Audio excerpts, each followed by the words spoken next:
Very first time 25 ఏళ్ల పాటు కేసీఆరే అధ్యక్షుడిగా ఉన్న తర్వాత విమెన్ ప్రెసిడెంట్ని ఎన్నుకోబోతున్నారు అనే మాట ఎందుకని అంత క్లియర్గా వినిపిస్తోంది? నిజంగా జరిగిందా అది? అసలు నిన్న సమావేశంలో జరిగినటువంటి విషయాలు డిఫరెంట్. మీరు అడుగుతున్న ప్రశ్న చాలా విచిత్రమైన ప్రశ్న అడుగుతున్నారు. కొత్తగా అడుగుతున్నానా? కేసీఆర్ గారు మీరు నిన్న ఇప్పుడు ఇంట్రోలో చెప్పినటువంటి విషయాన్ని చాలా విషయాలు చెప్తూ దాదాపు 150 సంవత్సరాలుగా తెలంగాణ ఎట్లున్నది, ఎన్ని ఇబ్బందులు పడ్డది తెలంగాణ, నవాబుల నుంచి నవాబుల ముందు కంటే ముందు నుంచి కూడా అసలు బ్రిటిషర్స్ ఏరువాడిలో లేము మనము.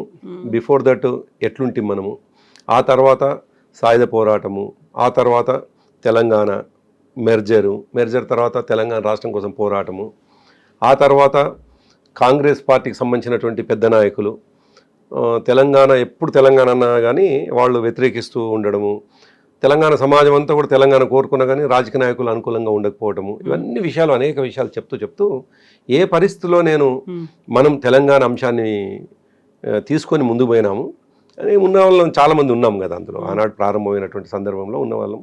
సో ఆ విషయాన్ని కూడా గుర్తు చేస్తూ ఆ రోజు కరెంటుకు సంబంధించినటువంటి ఇష్యూలో తనకు చంద్రబాబు నాయుడుకు మధ్యలో జరిగినటువంటి అనేక ఇష్యూస్ని క్యాబినెట్లో ఆయన డిసెంట్ వ్యక్తం చేయడం, కరెంటు దాదాపు 80 పైసలు పెంచుతానంటే ఆయన అసలే ఒప్పుకోకపోవడము, ఆయన 35 పైసలకు ఎట్టి పరిస్థితిలో ఒప్పించి ఆ మాట చెప్పి ఈయన డిసెంట్ చెప్పి బయటికి రావటము, ఇవన్నీ చెప్తూ ఆనాడు ఒక ఉత్తరం తను చంద్రబాబు నాయుడుకు తను తీసుకున్నటువంటి నిర్ణయాలకు వ్యతిరేకంగా ఉత్తరం రాసి బయటకు వచ్చినప్పుడు కొంతమంది తెలంగాణ ఉద్యమకారులు ఆనాడు 69లో తెలంగాణ ఉద్యమంలో పనిచేసినటువంటి వాళ్ళు వచ్చి కేసీఆర్ గారిని కలవటము, అప్పటికే కేసీఆర్ గారికి మనం ఎన్నటికైనా సెకండ్ సిటిజన్స్ లాగా ఉండిపోతూ ఉన్నాం తెలంగాణ వాళ్ళం, కాబట్టి మనకే మన ఉనికితోటే ఉండేటువంటి ఒక పార్టీ, ప్లస్ మనం తెలంగాణ రాష్ట్రం సాధించుకుంటే తప్ప ఎప్పుడైనా వీళ్ళ మీద ఎప్పుడు పోరాటమే కదా అనేటువంటి అంశం తన మైండ్లో ఉన్నది. ఎవరో వచ్చి కలవగానే దాన్ని ట్రిగ్గర్ అయింది అని చెప్పేసి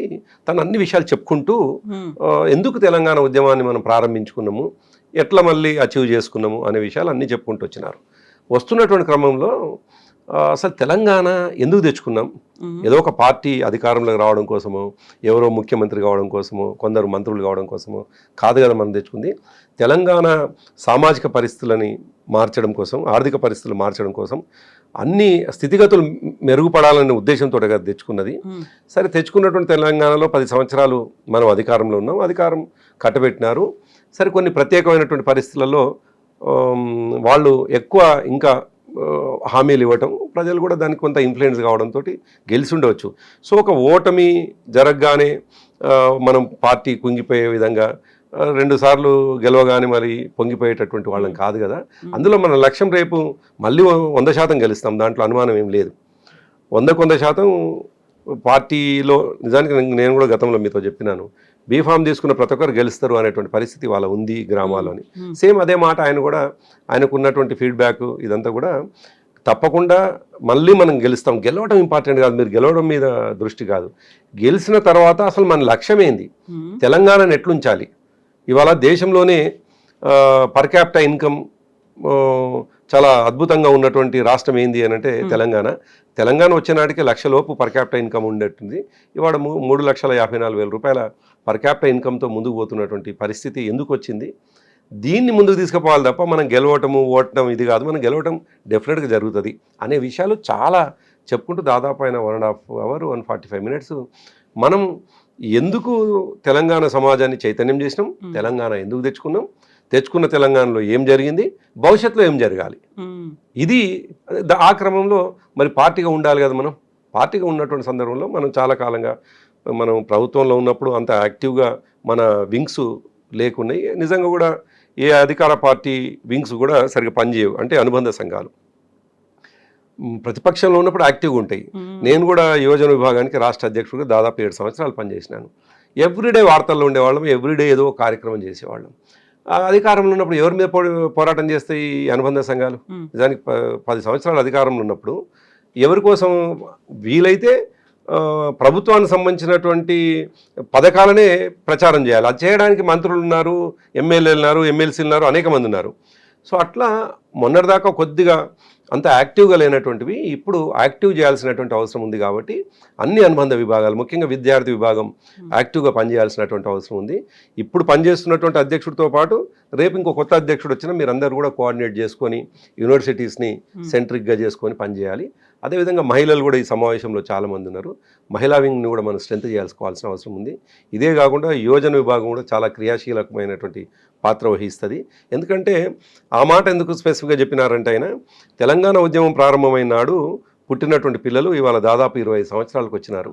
సో తెలంగాణ ఉద్యమం నేపథ్యము ఈ విషయాలు కూడా తెలియకపోవచ్చు. సో ఈ సందర్భంలో కొంత సైడ్ ట్రాక్ తీసుకునేటువంటి అవకాశం ఉంది. దేశంలో ఉన్న ప్రస్తుత పరిస్థితులకు దృష్టిలో పెట్టుకొని వాళ్ళు మరొక లైన్ తీసుకునే అవకాశం ఉంటుంది. కానీ తెలంగాణ చారిత్రక నేపథ్యం ఏంది, తెలంగాణ తెచ్చుకున్న తర్వాత జరిగింది ఏంది అనే విషయం ఇప్పటి యువతకు కూడా చెప్పాల్సిన అవసరం ఉంది. కాబట్టి యువజన విభాగం కూడా బాగుండాలి. ముఖ్యంగా మన పార్టీ సెక్యులర్ పార్టీ, ముందు నుంచి కూడా సెక్యులరిజాన్ని చాలా అద్భుతంగా మనం ప్రజెంట్ చేయగలుగుతున్నాం. కాబట్టి మైనారిటీ వింగ్ కూడా చాలా ఇంపార్టెంట్ వింగ్ అది. సో ఇట్లా ఆయన స్పెసిఫిక్గా ప్రతి వింగ్ని ఎందుకు మనం ఆ వింగ్ చేసుకోవాలి, అక్కడనే గిరిజన నాయకులు ఉండే గిరిజన నాయకులకు చెప్పినారు. మనం ఎంతో కాలంగా LHPS లాంటి సంఘాలు పోరాటం చేసినాయి.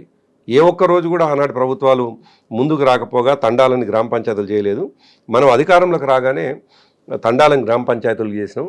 సో వాటిని కూడా మనం ST విభాగాన్ని కూడా బాగా చేసుకొని ట్రైబ్స్ని కూడా మనం అన్ని రకాలుగా చైతన్యం చేసుకోవాల్సినటువంటి అవసరం ఉందని అన్ని విభాగాలకు సంబంధించినటువంటి ఒక డిస్కషన్. అందుకని పార్టీ స్ట్రక్చర్ ఏందో కేసీఆర్ గారు, ఆయన పార్టీ అధ్యక్షుడు.